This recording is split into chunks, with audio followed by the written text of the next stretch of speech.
Datapwat, ngunit, samantala, saka, kaya, dahil sa, but, while, then and, so, because of, due to. Mga halimbawang pangungusap. Binigay niya ang kanyang tinapay, datapwat siya'y gutom na. He gave his bread but he was hungry. Sinikap niya na makapasok sa paaralan, datapwat siya'y may iniindang sakit. He tried to get into school but he was sick.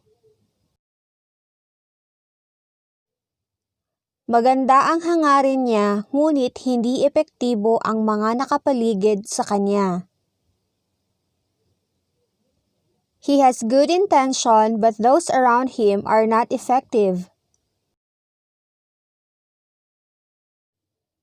Mabibili ko na sana ang gusto kong damit, ngunit nawala naman ang ipon kong pera.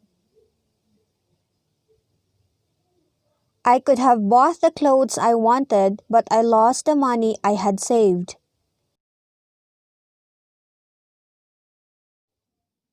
Naghintay ako ng 3 oras sa ating tagpuan, ngunit kahit ni anino mo ay hindi ko man lang nakita.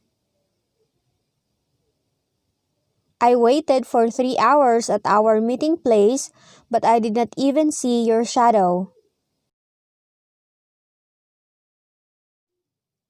Malamig ang kanyang kape, samantalang ang aking juice ay mainit. His or her coffee is cold while my juice is hot.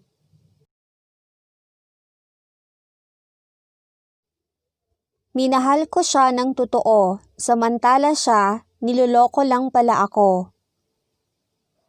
I really loved him, while he is just fooling me. Mabait at maganda ang dilag na iyon. That lady is kind and beautiful.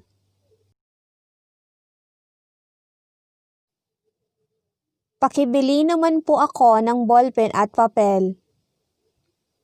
Please buy me ballpen and paper. Sira ang sasakyan ko, kaya maglalakad tayo. My car is broken, so we will walk. Nagkaroon ng malakas na bagyo kaya nasuspinde ang klase. There was a strong typhoon so the class was suspended. Gusto kasi kita, kaya kakantahan kita. I like you, so I will sing for you. Nagkaroon ng brownout sa aming lugar dahil sa bumagsak na poste.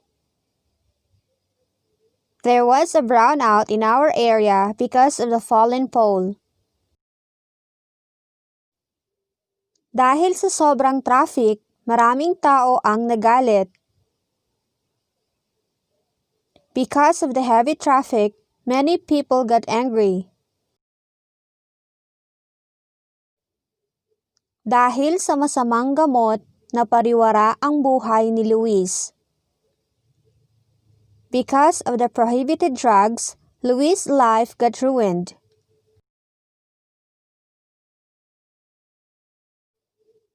Ang aso ay tumahol dahil may narinig na ingay. The dog barked because it heard a noise.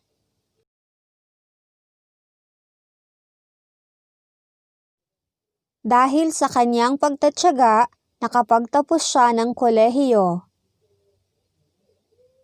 Because of his or her perseverance, he or she graduated from college.